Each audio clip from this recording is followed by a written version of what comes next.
India, the world's largest democracy, with a rich multicultural society that has long prided itself on the peaceful transfer of power.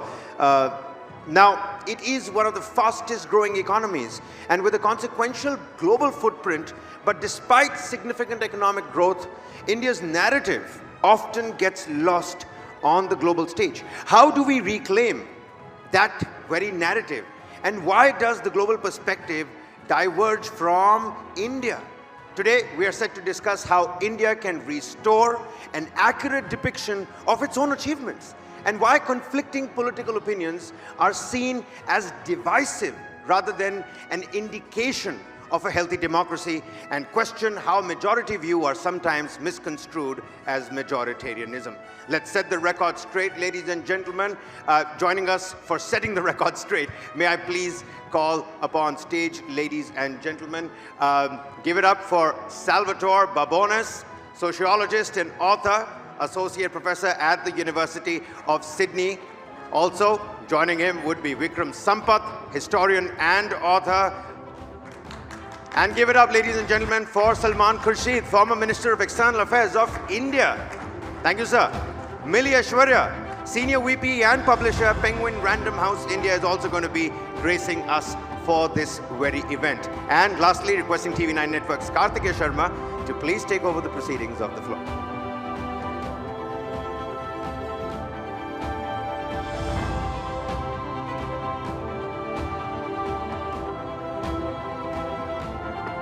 A very warm welcome to all of you. I think Kabir has done a fabulous job, sir, in framing the debate. But there'll be three parts to it.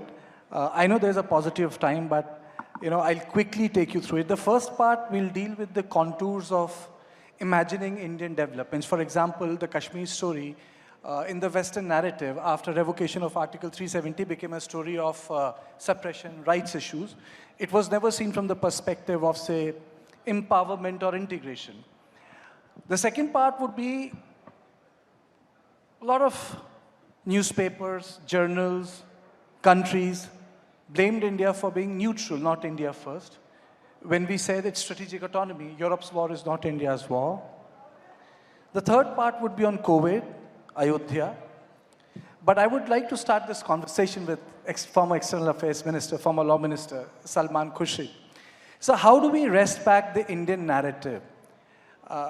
India, as I said, was accused of cozying up to Russia, whereas there was no question asked to the German investment in China, where the entire East Europe was high on the Russian gas, but we were being seen as neutral, financing a dictator in Moscow. How do we address that? Well, look, somebody controls the narrative in the world. And someone has controlled the narrative in this country as well. It's inevitable, perhaps it's inevitable, that narratives get controlled, and there are people who bring in counter-narratives, and the counter-narratives compete for space. And if you're a sensible liberal society, then you accommodate everybody. And I think that that's what India has prided itself in. Of course, the competition between narratives, and there are many narratives, but let's say a couple of dominant narratives, the competition between them has become very intense and politicized, because that narrative doesn't stop at the narrative. It has consequences and implications which are of a political nature. Now, a narrative must always have a purpose, and that purpose is a social, political, intellectual purpose a narrative has. But when it becomes dominated by politics, and I use the word politics in the narrowest sense, politics is a good thing to do. People think politics is a bad thing to do. But if you make politics very narrow, which is often described as party politics, then, of course, you lose the value of the narrative. Now, we've had a global narrative, and I believe I have no compunction and I have no hesitation in saying that the global narrative is getting vastly influenced by what India feels and says today. And there are obviously wonderful articulations of it. We may not agree with all of it as a political party, as a group of people in this country, but the narrative is being heard across the world. Now, when will, if you like, a narrative of the past that gave us a particular picture, when will that picture transform and change will depend on how sustainable the new narrative is. The trouble is, and I'll end with this, the trouble is that that narrative that's gone abroad was a narrative that seemed to be based on consensus in the past, but it is not based on consensus today. There are essential differences in one's perception between large groups of people in this country, and that transmits itself abroad as well. So inevitably, if I go abroad and somebody is to ask me about specifics of an attitude that is traveling from India abroad, I can't just simply say I agree with it, because we have disagreements. And I think the big challenge for us is, how does the new narrative accommodate differences and differences of opinion? And that's important, because as a democracy, we must know how to deal with our differences. Mr. Khurshid, is narrative a function of hard power, or is it a function of a soft power? Or is it, it completely correlates with the rising economy? No, economy has a very important role to play. We think that we have many attributes of our civilization and our culture that play a role, and it's wonderful that they play a role. Americans play a role. The British have played a role. No sex, please, we are British, etc. That's played a role, and this Nirat Chaudhary will tell you. But the fact remains that economic power and military power are important dimensions of any narrative. But a narrative doesn't have to depend on them. Now, today we have a very important economic power presence. We have a growing military power presence. But I think that we should not be dependent only on them.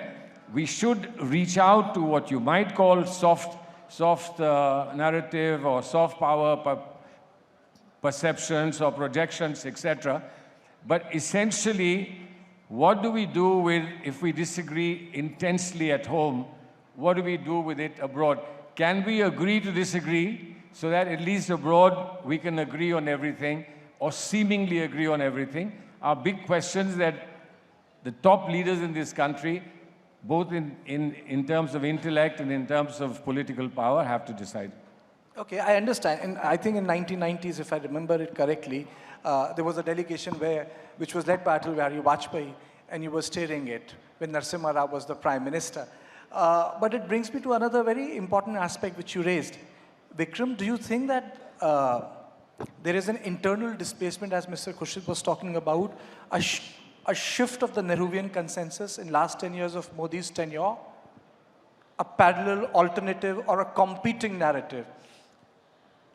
Thank you, Kartikeya, and such a great pleasure to share the stage with all eminent people, especially my dear friend, Mr. Khurshid, whom we've always had very healthy debates with. I think the fight today is constantly this, at least on the cultural side. And to a large extent, I believe that it's the culture and the civilization which then defines the hard power.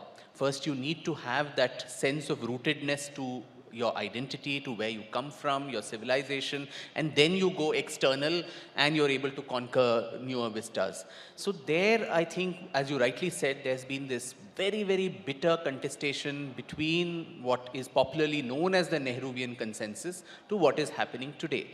I think Mr. Nehru was it's product of his times. So there was also the time when a new nation was being born out of the bloodbath of partition and all the other problems that emerged with it. But in the process, I think there was a deep rupture with the past.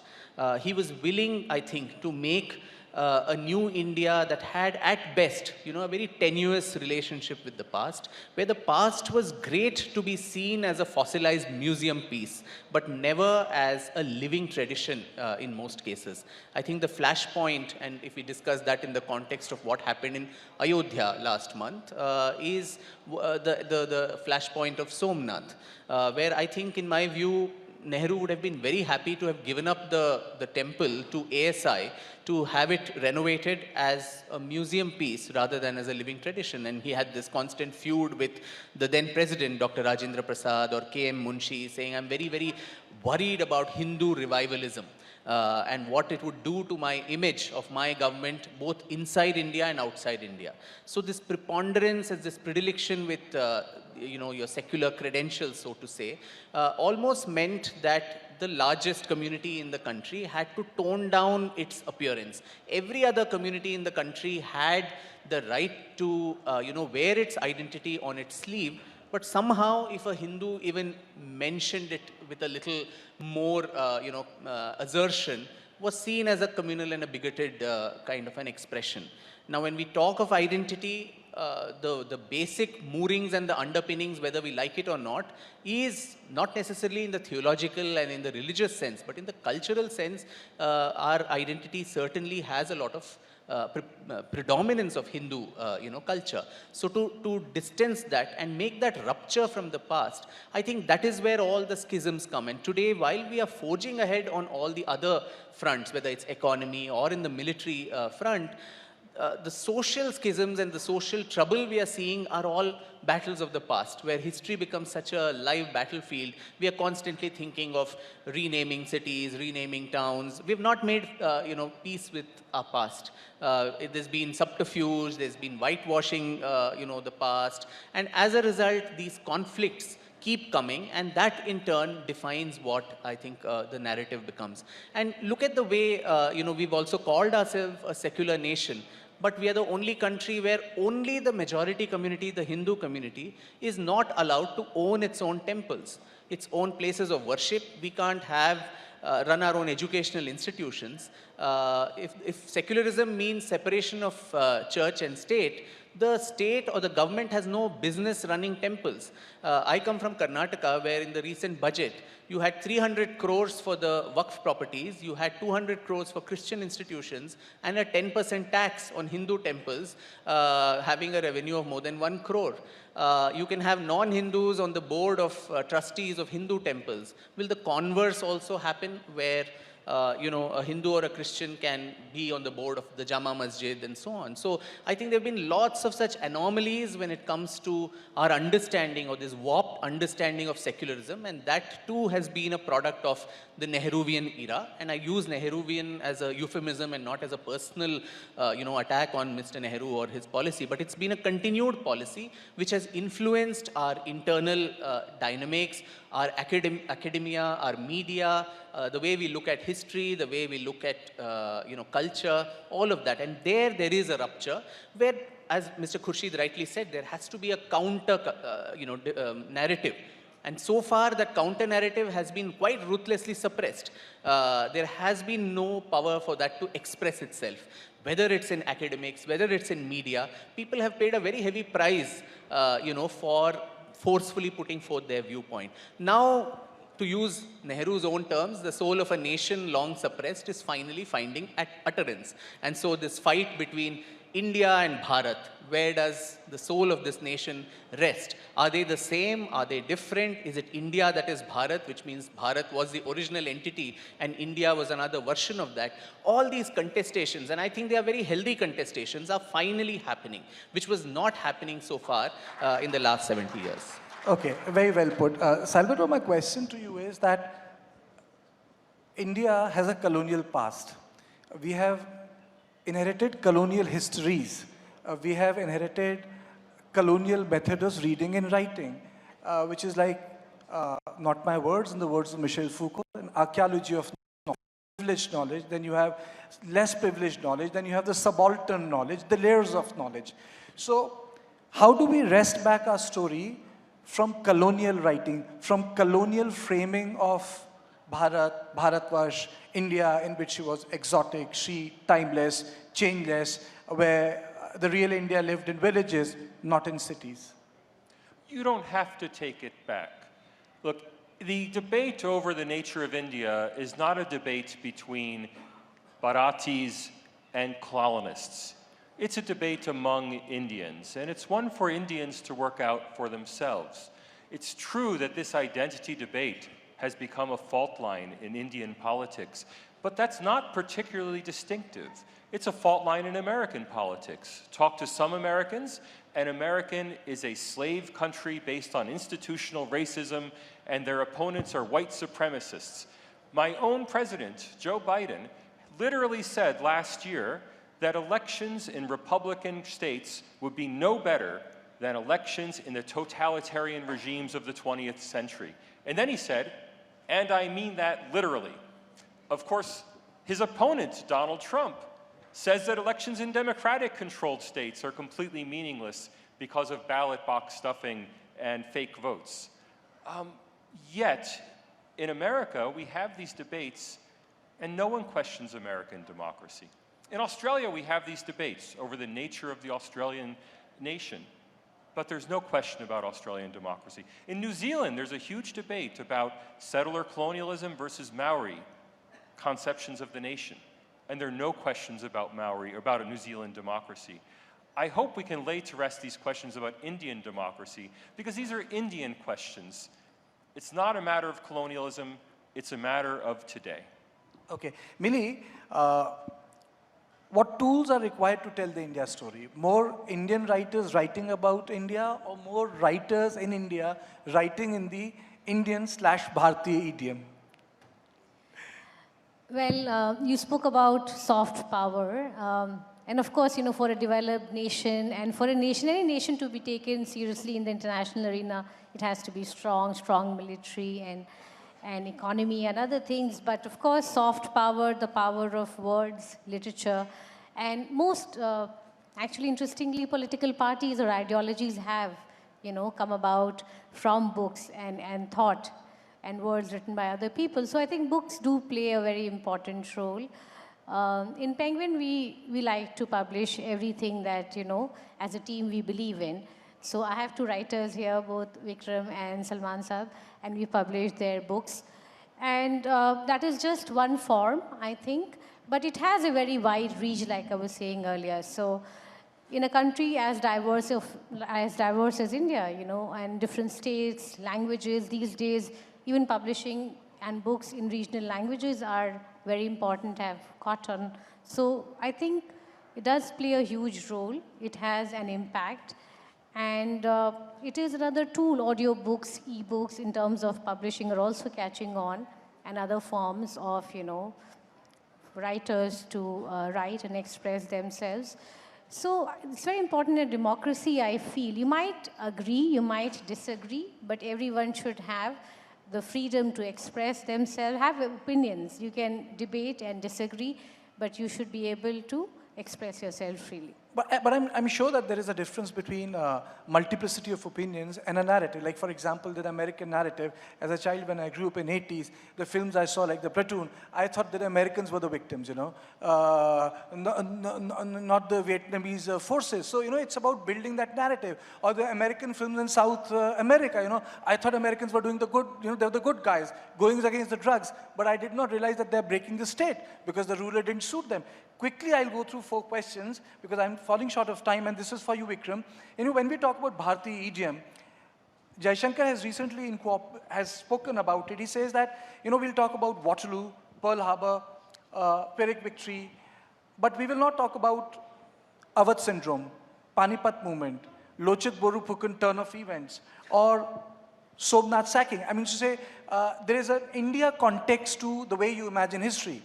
If you say Waterloo, that's the Western context of imagining histories. It's like people playing football and, you know, children saying, Waterloo ho gaya. No, that's so true. And I think when it comes to history also, we would have the idioms of certainly all the long list of battles we lost. Because we've been kind of, I think, dinned in our heads that we are nation of losers. Right from the myth of that Aryan invasion theory myth, we've almost been made to believe that we were destined, and this was a colonial project. We were made to believe that you're destined to be ruled by people from the outside, and it's only someone from the outside will come and give you culture, give you your languages, your earliest scriptures, and the language also was given by, the people who came down the steppes.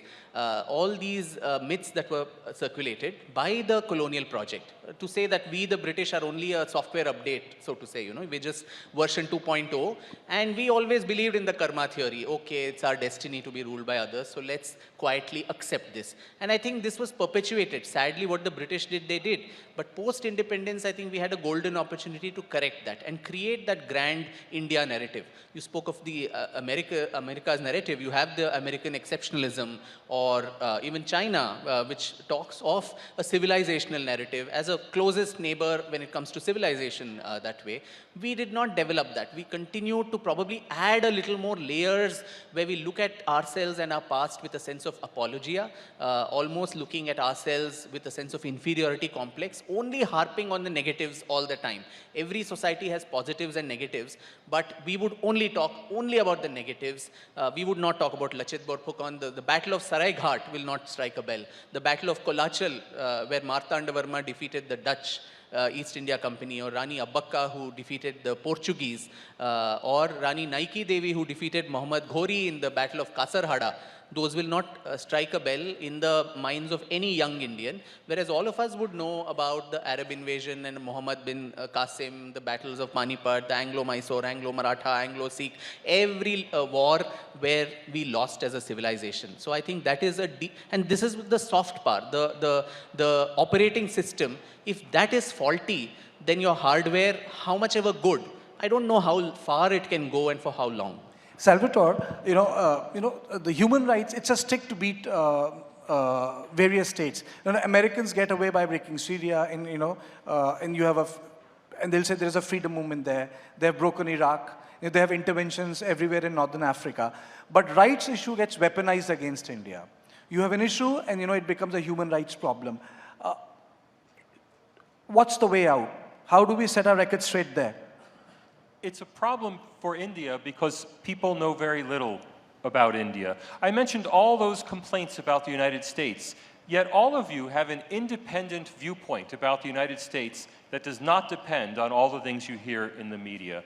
Similarly, India has a problem, especially with international human rights organizations. They are, and I'm sorry to say this, in many ways dominated by Islamists. They've been targeted by Islamists for the purpose of criticizing Israel, but the secondary purpose has become criticizing India.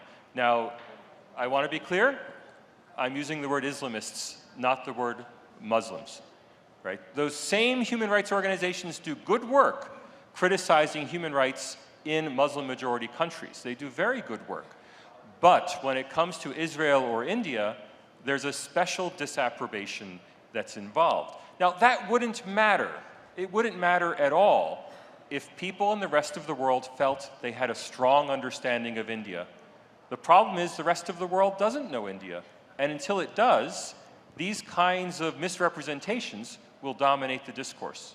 Milee, would you agree to that?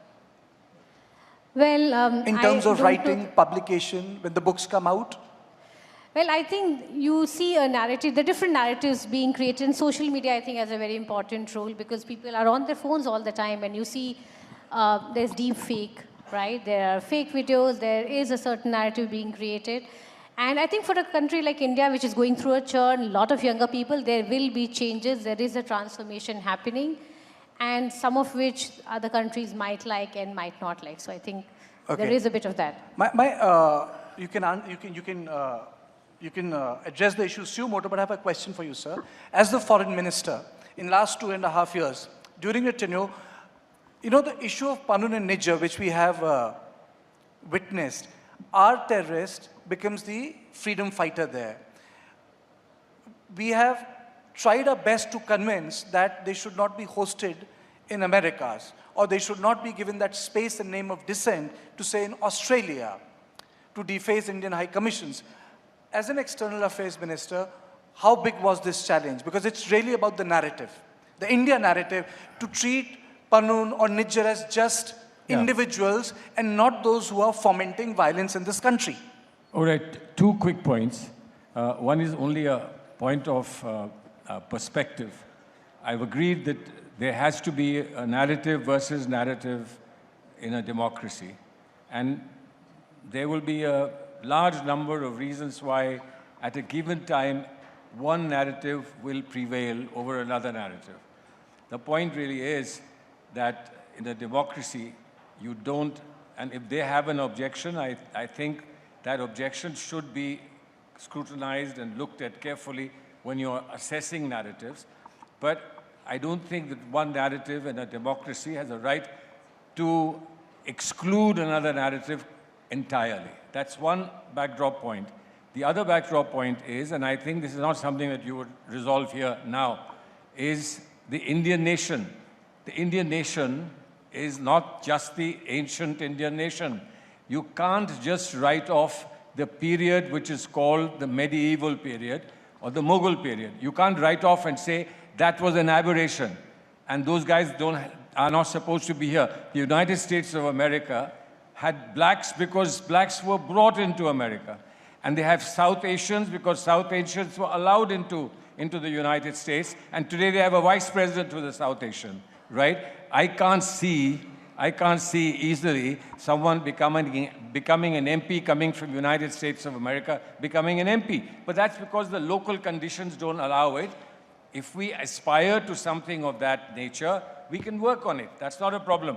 But describing the Indian nation cannot be a fundamental dispute between us, because if we have a fundamental dispute about what is the Indian nation, then you can't tell the world that there is no Indian nation. We are still arguing about whether we're an Indian nation. So it's like going to America at the time of the Civil War and saying, what is America? Right? And so they say, well, wait till the Civil War is over. Now, we don't want a civil war here. And so clearly, if we don't want a civil war here, we can't wait for the civil war to be over. But your question about, our having felt upset, and we have good reason to feel upset, if somebody who's hurting us, whether it was next door who was hurting us and America continued to support them on a variety of reasons, or it was somebody who traveled from the Indian subcontinent to America, or to Europe, who was hurting us here and continued to hurt us from there, we certainly had to say, look, this is not acceptable. But their democratic standards may be different. I don't think we would have allowed Karl Marx to come and write his treatise here in India, but England allowed Karl Marx to come when Karl Marx was questioning the very basic system of capitalization that they had, of capitalism that they followed. So our concern that we are hurt by these people must be something to which they are sensitive.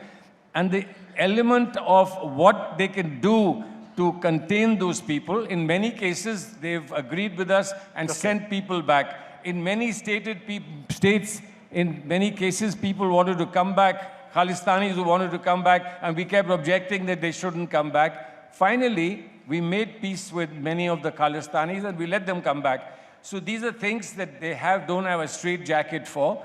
But our concern, I think we can all agree upon. Our concern that people who hurt us must not be allowed to prosper. Sure. I have run short of time, but I'll give 30 seconds, Vikram, and 30 seconds to you, Salvatore. 30 seconds each. I'll start with Vikram. Okay.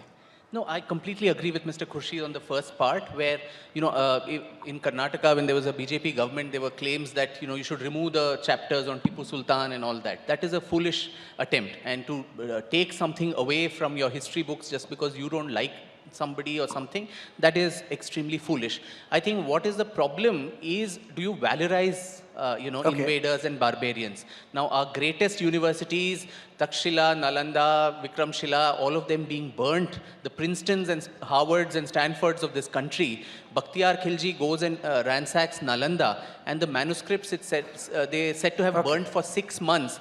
And you come out of Nalanda today, the town there is called Bakhtiyarpur.